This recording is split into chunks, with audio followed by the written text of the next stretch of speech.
salut mes très chers amis. Alors, j'espère que vous portez bien comme toujours.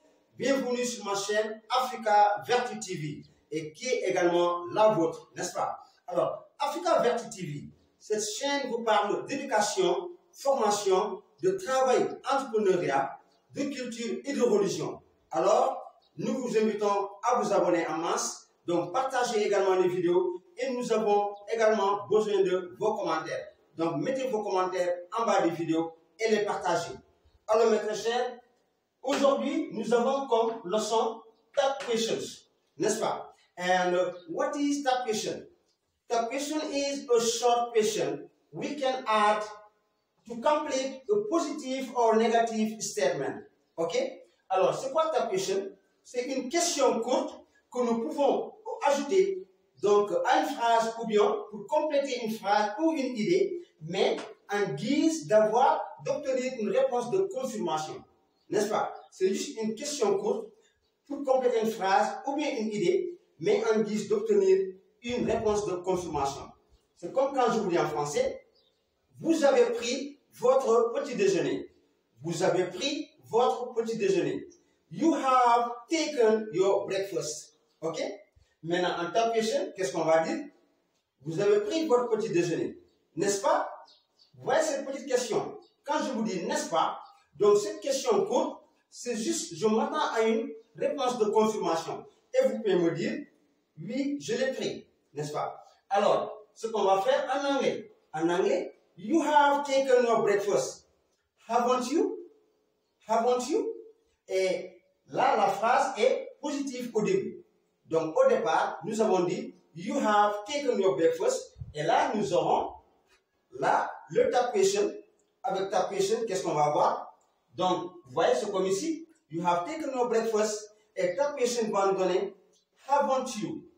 Haven't you? Et si nous avions, you have not taken your breakfast. En Tap Question, nous aurons, have you? Have you? Donc, c'est ainsi que, pour mieux vous faire comprendre, là, je vous montre quelques éléments. Donc, c'est ça qui est essentiel. Regardez ici très bien. Donc là, numéro 1, nous avons besoin de savoir si la phrase est positive au départ. Donc, si le sens est positif ou bien négatif. N'est-ce pas? Alors, si le sens est positif, alors, là, nous aurons alors not avec Tap Question. Donc, regardez très bien cet exemple. He is here. He is here. Ici, dans cette phrase-là, donc dans cette petite partie de la phrase, nous constatons que il n'existe pas de not. Donc, la phrase donne un sens positif parce qu'il n'y a pas de not. Et en ce moment, quand nous allons faire notre Tap Question, nous allons utiliser not. Mais si la phrase du départ, donc, n'a pas not, alors on met not. Et si elle a déjà not, alors nous allons éliminer not. C'est ainsi que donc, je vais vous montrer que positive et négative statement, c'est-à-dire le sens de la phrase est positif ou négatif. Donc, tout dépend du sens de la phrase. Ok? Alors, regardez ici ce deuxième point. Auxiliary plus not plus pronoun. Donc, à chaque fois que vous avez une phrase à compléter avec Tap Question, il faut voir si la phrase n'a pas not, c'est-à-dire positive statement, la phrase donne un sens positif, alors, qu'est-ce qu'on va faire avec Tap Question? Nous allons avoir auxiliary, not, plus pronouns. Mais si au départ, la phrase donc, donne un negative statement, c'est-à-dire un sens négatif, en ce moment, nous allons avoir auxiliary and pronouns. Et nous allons éliminer not. Donc, en quelque sorte, en résumé, qu'est-ce qu'on va dire? Si la phrase au départ n'a pas not, moi, avec Tap Question, je vais mettre not. Et si la phrase, donc, au départ, a déjà not, je vais éliminer not au niveau de Tap Question. C'est juste ça. Donc, je vais essayer de voir avec cet exemple.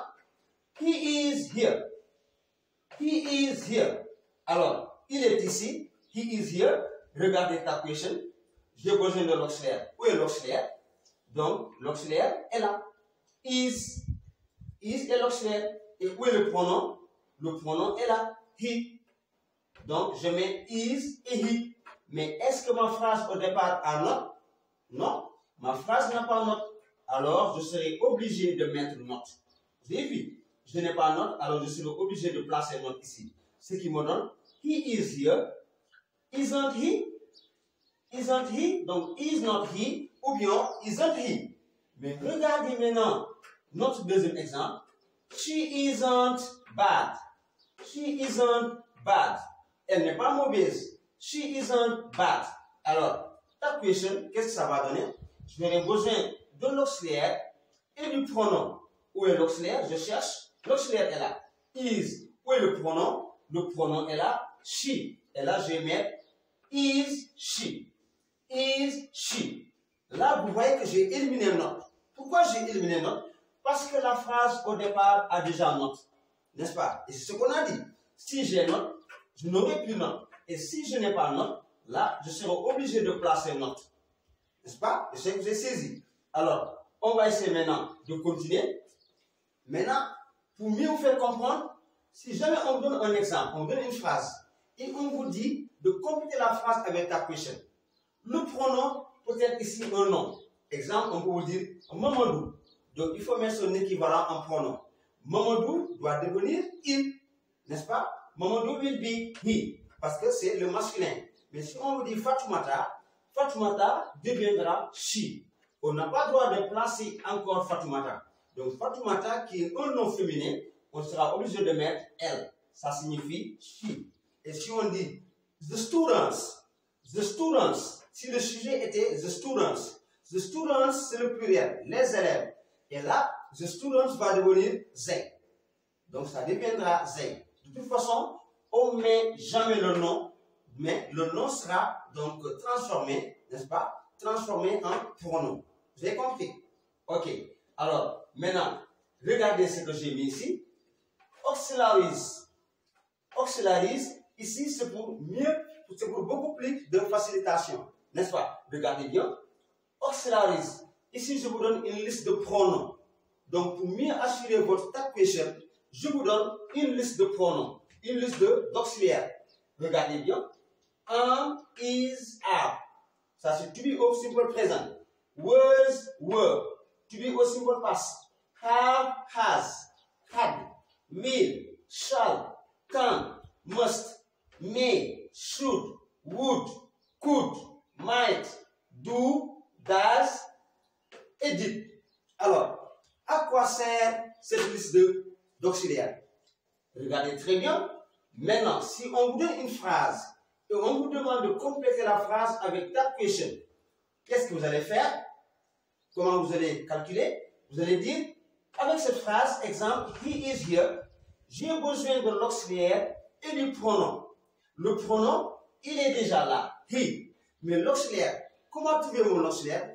Je vais essayer de me rappeler de ma liste d'auxiliaires qu'on m'a donnée et je vais voir, est-ce que dans cette phrase, j'ai un auxiliaire de ma liste?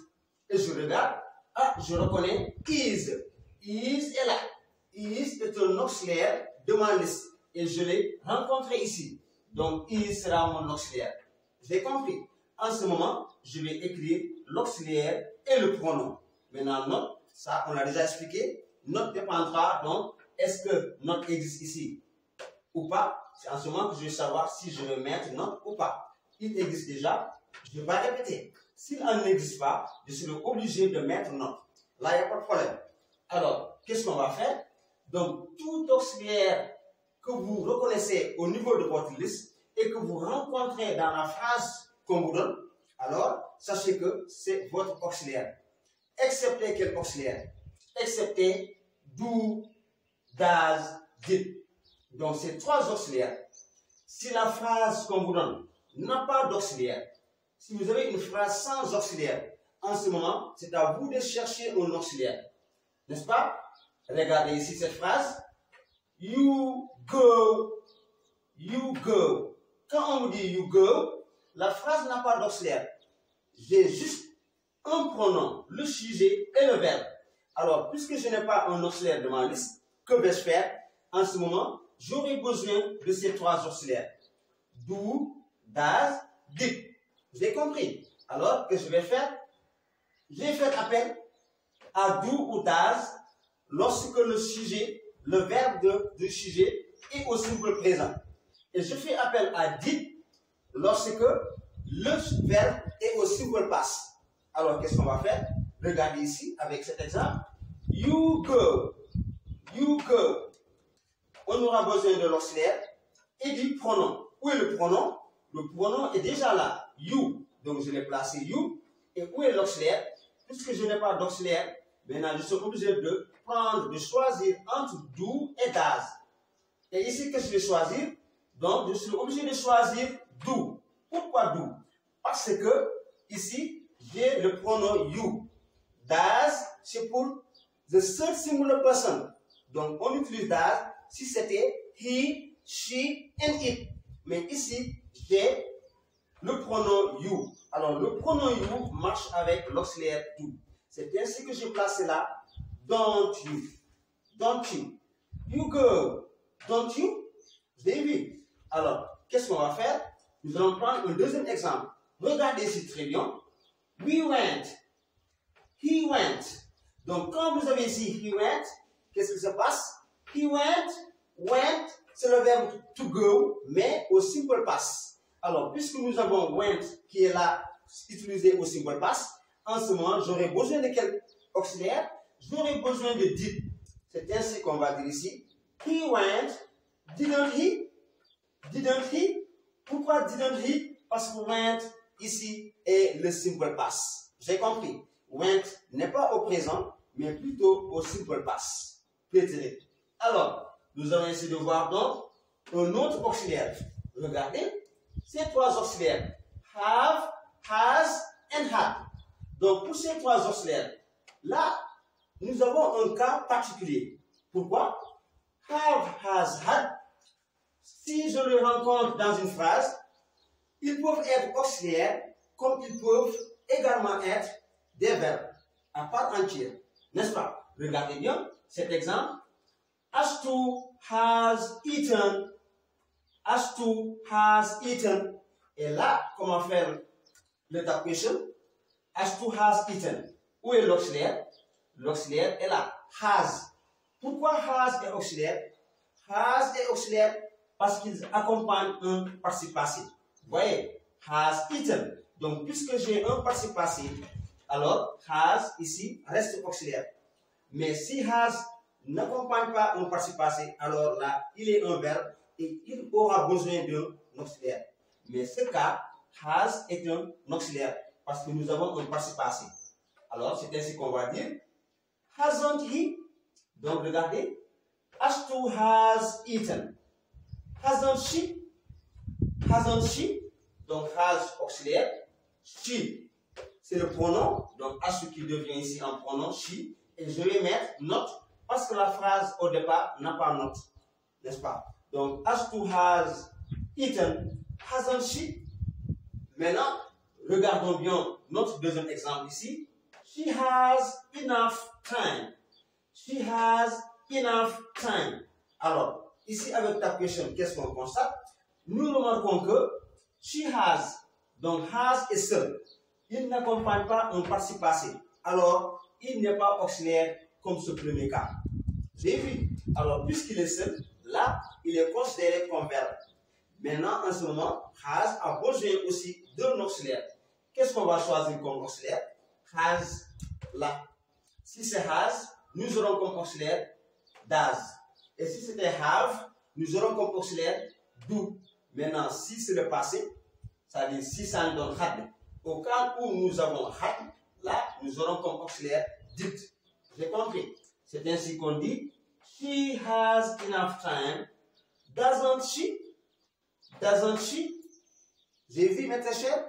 Alors, donc j'espère que vous avez très bien compris. Alors, mes très chers amis, donc c'était la leçon sur Tap Question. Et nous vous invitons à vous abonner. Abonnez-vous en masse. Commentez les vidéos et également nous vous invitons à les partager afin de permettre aux autres de pouvoir suivre nos programmes. Alors, mes très chers, donc sur ce, je vous dis bye bye pour aujourd'hui. C'était votre ami, M. Kamara.